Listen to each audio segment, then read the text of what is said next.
Hi friends, అందరు బాగున్నారా? నేను చాలా బాగున్నాను. మేము ఇప్పుడు ఎక్కడ ఉన్నామంటే ఆకివీడి దగ్గర ఒక ఊరు ఉంటుందండి, గుమ్మలూరు.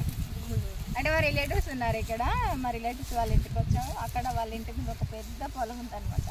ఇదంతా ఒకప్పుడు అంటే వీళ్ళ తాతయ్య వాళ్ళదేనంత, కానీ ఇప్పుడు కానే కాదు, ఎందుకంటే వాళ్ళు అమ్మేశారు. కాకపోతే మన కోసం అయితే ఒక చిన్న వీడియో తీసుకుందాం.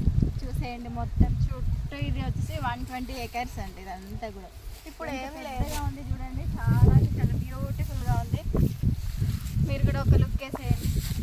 వీళ్ళంతా కూడా మా అల్లుళ్ళు, మా కోడళ్ళతోటి వచ్చేసేయండి. ఒక్కొక్కరు మాకు అల్లుళ్ళు చూసారు ఎలా ఉన్నారు, బందోబస్తు ఉన్నారు మా అల్లుళ్ళు. అండ్ నెక్స్ట్ ఇగో పెద్ద అల్లుడు, రెండో అల్లుడు, మూడో అల్లుడు వచ్చేనాను. అత్తగారికి ఈగలు కూడా వాలకూడదు అనేసి అల్లుళ్ళు వచ్చేసారు. కోడలి పిల్ల, నువ్వు కూడా రా. ఇక ఇదో కోడలి పిల్ల, ఇక మా అమ్మాయి